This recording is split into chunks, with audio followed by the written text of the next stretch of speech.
కాబట్టి మూవీకి ప్రాణం స్టోరీ, తర్వాత సాంగ్స్, ఇవి రెండు కలిసిన తర్వాత హీరో బాగా దానికి కనెక్ట్ అయినప్పుడు మాత్రమే సినిమాలు హిట్ కావడం జరుగుతుంది. At the same time movie title కూడా వాళ్ళకి పాజిటివ్ ఉన్నప్పుడు మాత్రమే సినిమా ఖచ్చితంగా 110% రిజల్ట్ అనేది ఇస్తుంది.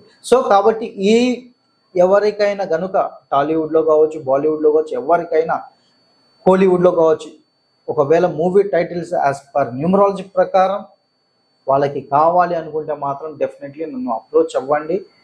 ఇది కూర్చొని డిస్కషన్ చేసుకొని మూవీ టైటిల్స్ ఏ విధంగా ఉండాలి, ఏ విధంగా పెట్టాలి అనేది నేను ఖచ్చితంగా క్లియర్గా ఒక బాలీవుడ్కి తగ్గట్టు, ఎందుకంటే నేను కూడా అక్కడనే ట్రైన్ అయ్యాను కాబట్టి మీకు ఇంత క్లియర్గా నేను చెప్తున్నాను. ఓపెన్ ఛాలెంజ్, ఇంతవరకు ఏ న్యూమరాలజిస్ట్ తెలుగు రాష్ట్రాలలో ఈ విధంగా ఎక్స్ప్లెయిన్ చేసి ఉంటారు. నా అంటే కావాలంటే నా ఫేస్బుక్లో మీరు చూడండి, నా ప్రీవియస్ ప్రొడక్షన్స్ మొత్తం మూవీస్ గురించి, తర్వాత యాక్టర్స్ గురించి, ఎవ్రీథింగ్